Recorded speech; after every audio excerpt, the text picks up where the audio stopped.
Hello students, 11th class की business studies में आज हम डिस्कस कर रहे हैं वेयर हाउसिंग के बारे में। वेयर हाउसिंग बिजनेस एक्टिविटीज़ में एक इम्पॉर्टेंट फंक्शन है, मैं आपको बता दूं, क्योंकि जब भी कोई प्रोडक्ट किसी मैन्युफैक्चरिंग यूनिट से कस्टमर तक पहुंचाया जाता है तो उस बीच में आपको वेयर हाउसिंग का काम भी करना पड़ता है। वेयर हाउसिंग को हिंदी में बोलते हैं भंडारण। मैंने आपको पहले ही डिस्कस किया था जब हम कैरेक्टरिस्टिक्स ऑफ बिजनेस पढ़ रहे थे कि बिजनेस कई प्रकार की यूटिलिटीज़ क्रिएट करता है और उसी में एक यूटिलिटी आती है हमारी, कौन सी? Time utility. टाइम यूटिलिटी जो होती है उसका क्रिएशन किससे होता है? वेयर हाउसिंग से ही होता है। वेयर हाउसिंग क्या होती है? वेयर हाउसिंग का मीन होता है to store any goods at a place, to store any goods at a place for a specific period. किसी एक निश्चित अवधि तक के लिए हमने क्या किया है, किसी माल को किसी एक जगह पर स्टोर किया है, तो उसको हम क्या कह रहे हैं? वेयर हाउसिंग कहते हैं। जैसे कि मैं आपको डिस्कस कर चुका हूँ, यहाँ पर जो एक डिस्ट्रीब्यूशन चेन काम करता है, डिस्ट्रीब्यूशन चेन, कि किसी भी माल को प्रोड्यूसर से कस्टमर तक कैसे पहुँचाया जाए, तो वो पहुंचता है प्रोड्यूसर से पहले होलसेलर के पास, फिर रिटेलर के पास और फिर लास्ट में कस्टमर को मिलता है। तो जब प्रोड्यूसर माल को प्रोड्यूस कर देता है तो अकॉर्डिंग टू ऑर्डर तुरंत ही किसको भेज देता है? होलसेलर को भेज देता है। और होलसेलर जो होते हैं वो मोस्टली गोडाउन से क्या करते हैं? डील करते हैं। इनके पास बड़े बड़े वेयर हाउसेज होते हैं। होलसेलर कौन होते हैं? होलसेलर वो बिजनेस पार्टीज़ हैं जो बल्क में माल परचेज़ करेंगे और मार्केट में रिटेलर्स को सप्लाई करेंगे। ये डायरेक्टली कस्टमर से डील नहीं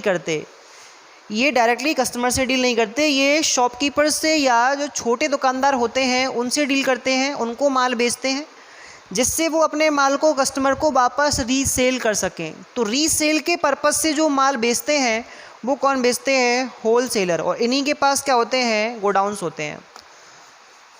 तो जो आपका वेयर हाउसिंग है, वेयर हाउसिंग कुछ काम करता है, जैसे कि to maintain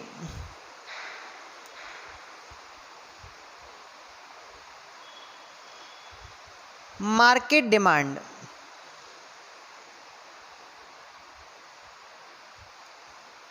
and supply. Actual में क्या होता है, जब भी किसी मार्केट में किसी चीज़ की कमी हो जाती है तो उसके जो रेट हैं, जो उसके प्राइसेस हैं, वो बढ़ा दिए जाते हैं, क्योंकि भाई डिमांड तो कैसी है? ज़्यादा, और सप्लाई कैसी रह गई? कम रह गई। ऐसी कंडीशन में जो वेयर हाउस होता है ये उसके प्राइस इंक्रीज़ होने से बचाता है। इस पॉइंट को हम और डिस्कस कर सकते हैं कैसे? Stability in prices. अगर हम इसको इस फॉर्म में पढ़ें तो भी इन दोनों का मीनिंग कैसा होगा? सेम ही होगा, कि जब किसी आइटम की मार्केट में क्या होती है? डिमांड कम हो जाती है और सप्लाई कैसी होती है? ज़्यादा, तो उसके जो रेट्स हैं वो डाउन चले जाते हैं। ये सप्लाई जो होती है वो डिमांड और सप्लाई का रिलेशन ही क्या करता है? मार्केट में प्राइसेस को अप एंड डाउन करता है। तो इस चीज़ को बचाता है कौन? Ware house. वेयर हाउस क्या करता है कि मार्केट में जब डिमांड ज़्यादा होती है, डिमांड अप साइड जा रही है, तो वेयर हाउसेस से सारा का सारा माल निकाल कर और मार्केट में दुकानदारों के पास पहुंचा दिया जाता है, जिससे डिमांड के अकॉर्डिंग सप्लाई मिल जाती है और रेट्स इंक्रीज़ नहीं होते। क्लियर? और जब मार्केट में आपकी डिमांड कैसी है? कम है, और मार्केट में माल कैसा आ गया? ज़्यादा, तो इस कंडीशन में क्या होगा कि जो रेट्स हैं वो डाउन जाएंगे, सीधे से बात है। अब इससे जो नुकसान होगा उससे बचने के लिए हम क्या करेंगे? मार्केट से जो एक्सेस माल है, एक्सेस जो प्रोडक्शन है उसको उठा के क्या कर देंगे, हम स्टोर कर देंगे, कहाँ पे, वेयर हाउसेज में। तो ऐसा कर देने से माल का जो बैलेंस है, सप्लाई का जो बैलेंस है, वो डिमांड के अकॉर्डिंग हो जाएगा, और ऐसा होने से जो आपके प्राइसेस हैं वो कम भी नहीं होंगे। तो अगर अपन जो पढ़ रहे हैं maintain market demand and supply, यानी कि डिमांड एंड सप्लाई को बैलेंस रखने के लिए, मेंटेन करने के लिए आप वेयर हाउस काम में लेते हो, क्लियर। तो ये इसका सबसे मोस्ट नेचर है, मोस्ट फीचर क्या है, मोस्ट फंक्शन क्या है, कि जो वेयर हाउस होते हैं वो क्या करते हैं, प्राइसेस में स्टेबिलिटी रखते हैं। स्टेबिलिटी कैसे रखेंगे, सप्लाई को डिमांड के अकॉर्डिंग करके, क्लियर। तो पहला फंक्शन आपने पढ़ा, नंबर फर्स्ट। नंबर सेकंड पढ़ रहे हैं, to divide in various grades. Actual में क्या होता है, ग्रेड्स को बोलते हैं श्रेणियाँ, कंपोजिशन, वॉल्यूम। एक्चुअल में क्या होता है कि हर आइटम को मैन्युफैक्चरर बल्क में क्या करते हैं, बड़ी लेवल पे क्या करते हैं, प्रोड्यूस करते हैं।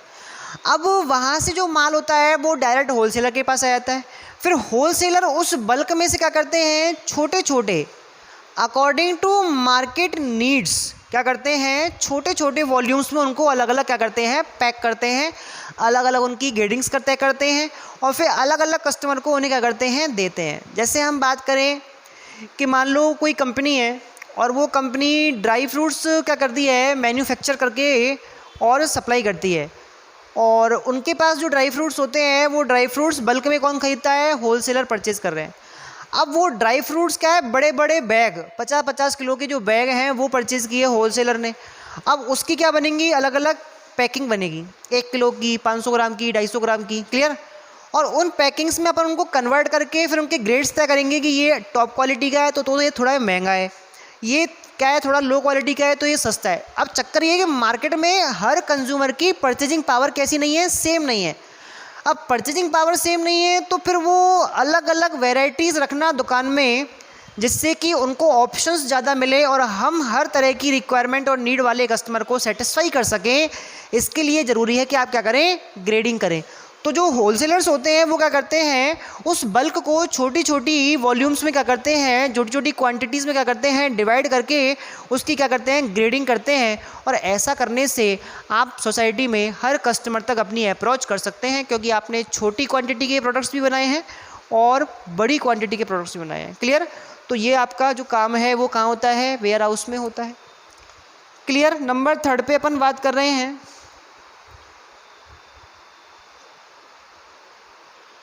to provide financial assistance। Actual में क्या होता है, वैसे तो ये एक सब्सिडरी फंक्शन है, मेन फंक्शन में नहीं आता। टू प्रोवाइड फाइनेंशियल असिस्टेंस, किसी बिजनेस पर्सन को, किसी बिजनेसमैन को अपने बिजनेस से रिलेटेड काम के लिए फाइनेंशियल हेल्प चाहिए, पैसा चाहिए, लोन चाहिए। तो मार्केट में कुछ इस तरह के वेयर हाउसेज भी हैं जो उन बिजनेस पर्सन से उनके माल को अपने वेयर हाउस में रख लेते हैं एज ए कोलेट्रल। आप जानते हो कोलेट्रल क्या होता है, कोलेट्रल का मतलब होता है किसी चीज़ की जमानत देना। जब हम किसी से लोन देते हैं तो हम लोन लेने पे कुछ श्योरिटी उसको देनी होती है, तो इस श्योरिटी में, इस प्रॉमिस में हमें कुछ कोलेट्रल असेट उसके यहाँ रखनी पड़ेगी, और जो अपन कोलेट्रल रख रहे हैं उसको वो बंदा अपने पास रखेगा। तो कुछ व्यापारी क्या करते हैं, अपने माल की ज़मानत पे लोन लेते हैं। तो जो बंदा लोन देगा उसको उस माल को, उस लोन का जो टाइम पीरियड है तब तक के लिए क्या करना पड़ेगा, स्टोर करके रखना पड़ेगा, क्योंकि माल का ओनर तो कौन है, वास्तव में अभी भी ट्रेडर ही है।